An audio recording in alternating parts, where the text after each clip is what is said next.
Welcome back, to a series better than Microsoft, even Dan Clancy. Subscribe to an underrated game that seems impossible to solve, not only by itself, but purposely breaks the FNAF timeline.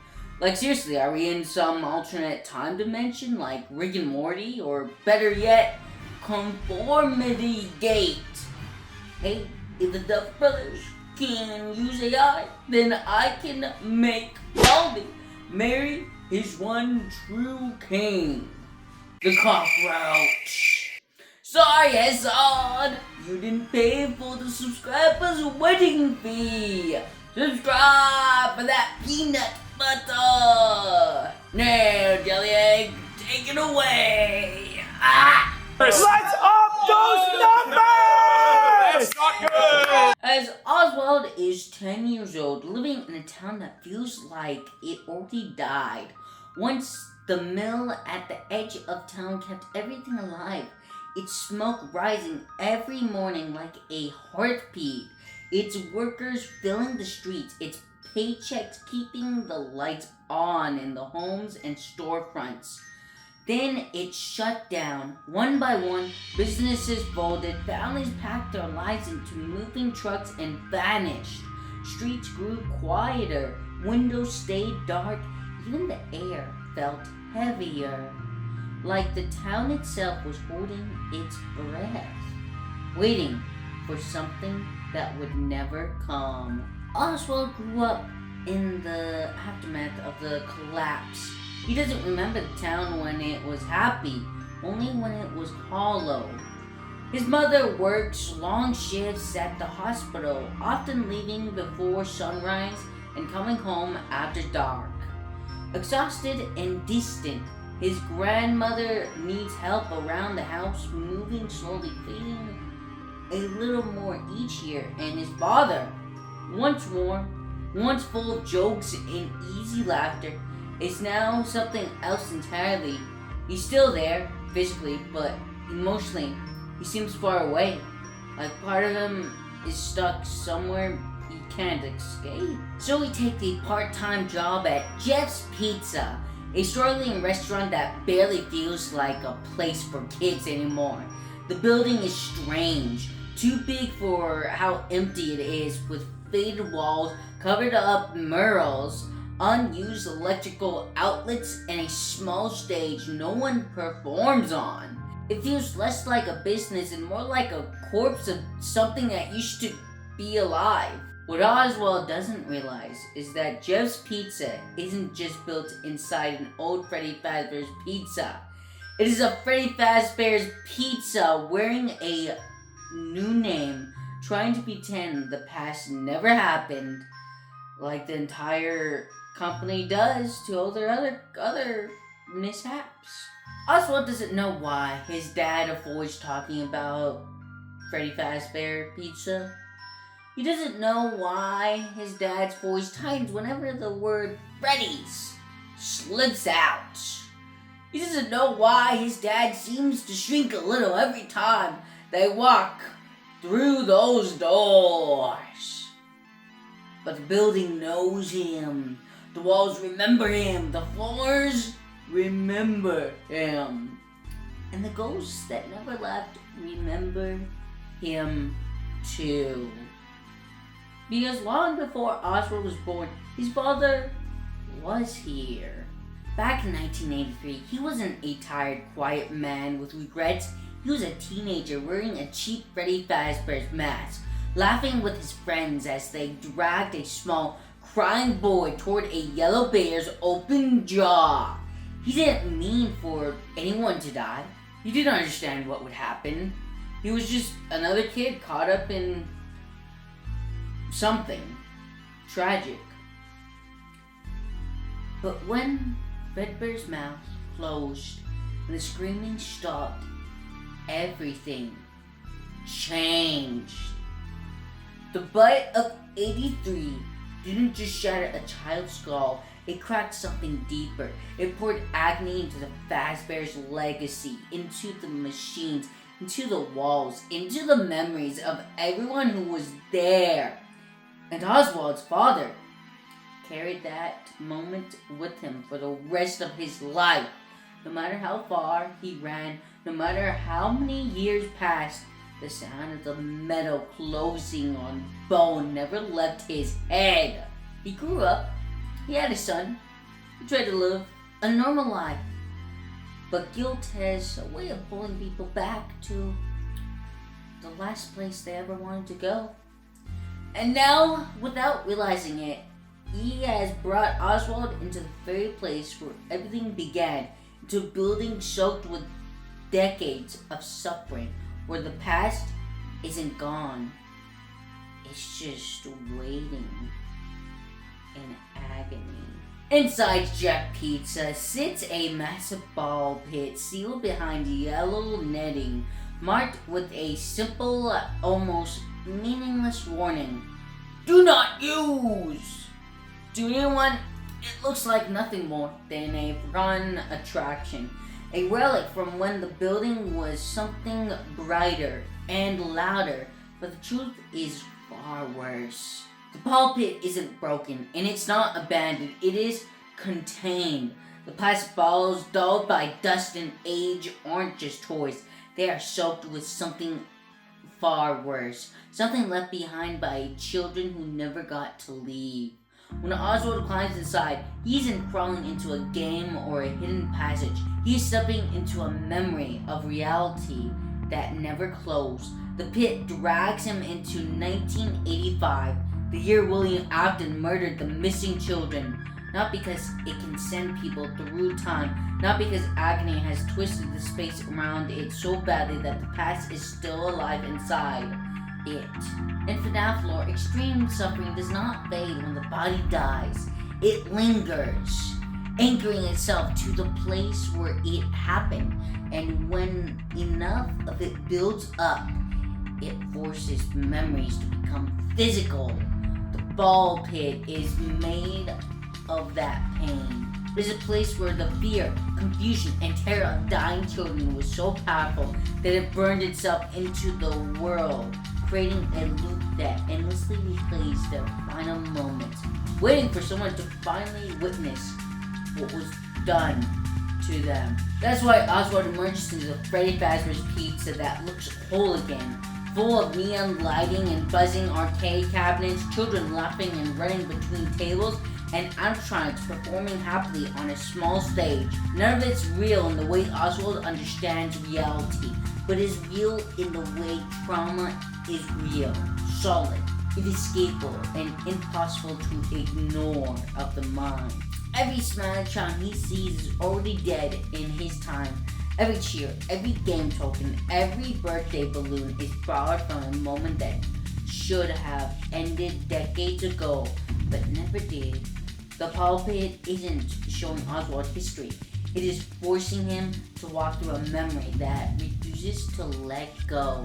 A nightmare that keeps pretending to be a happy place because that was the last thing the children ever saw before everything went wrong.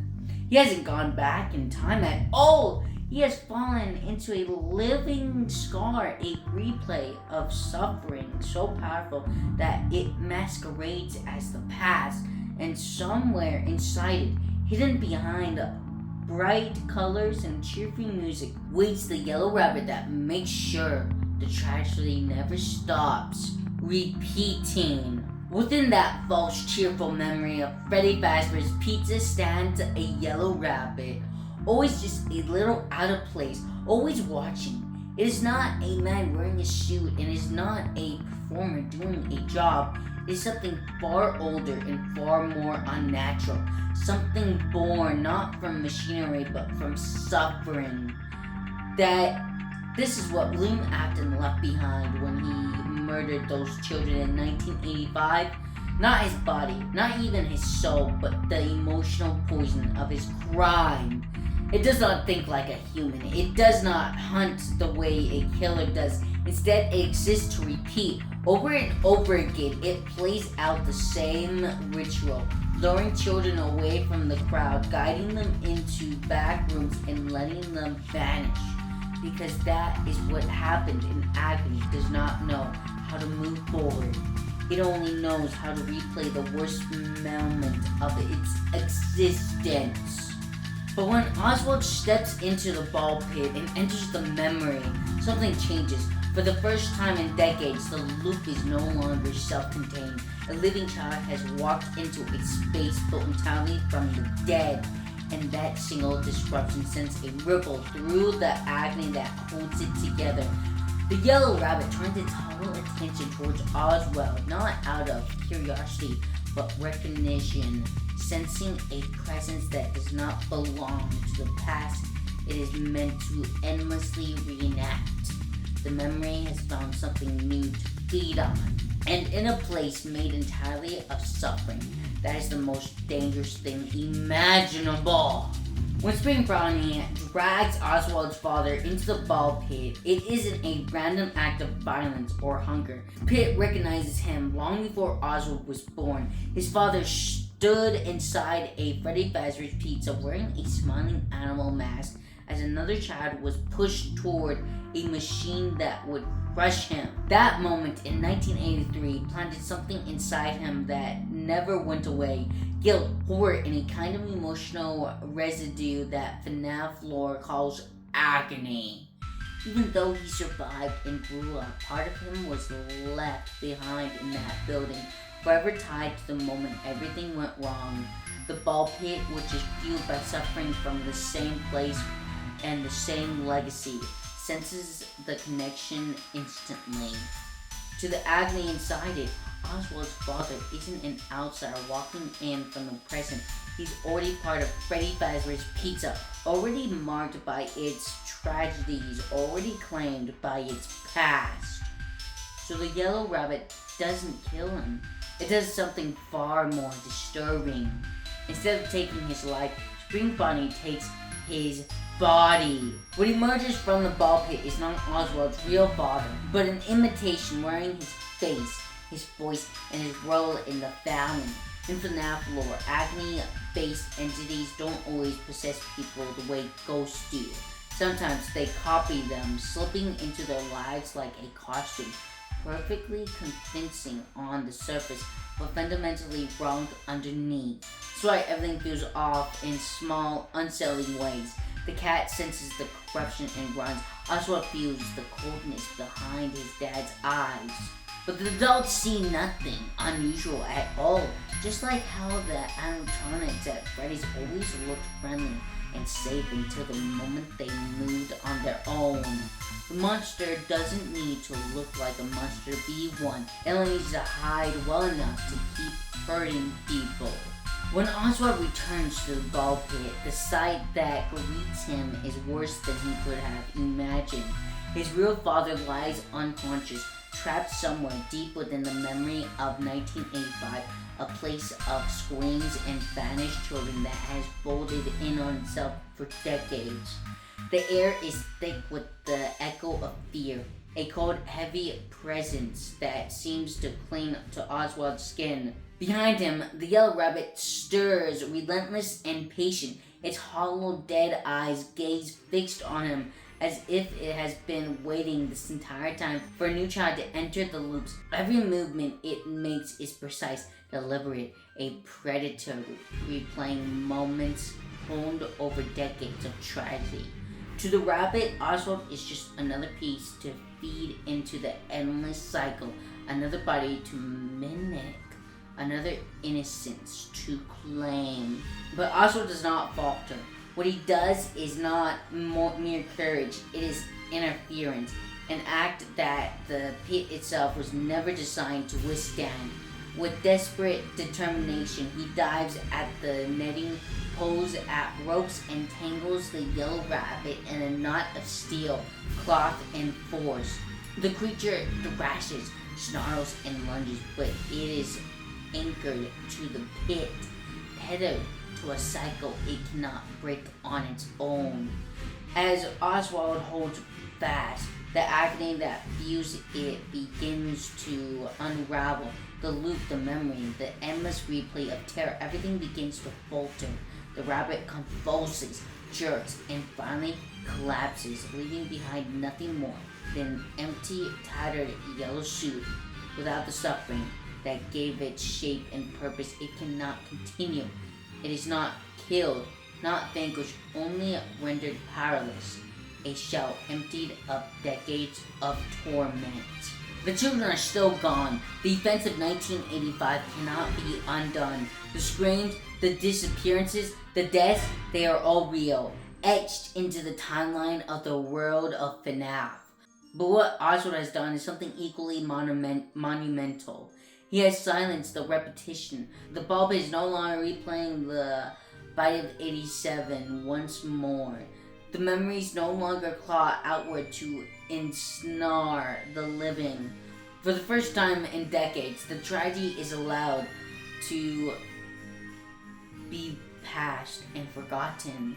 The past still exists, but it no longer reaches out to pull the present into it.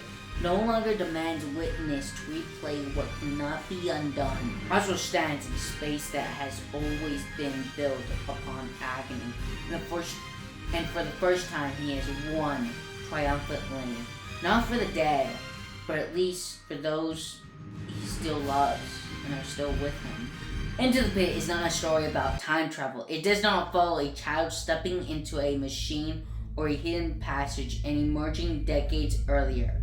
What it is at its core is a story about generational trauma, the kind of horror that seeps through families, through buildings, and through memory itself, refusing to be forgotten. One child dies in 1983, his life cut short in the horrifying events at Freddy Fazbear, and another wave of children dies 2 years later in 1985, lured and trapped by the fairy machine designed to entertain them. These tragedies do not remain isolated.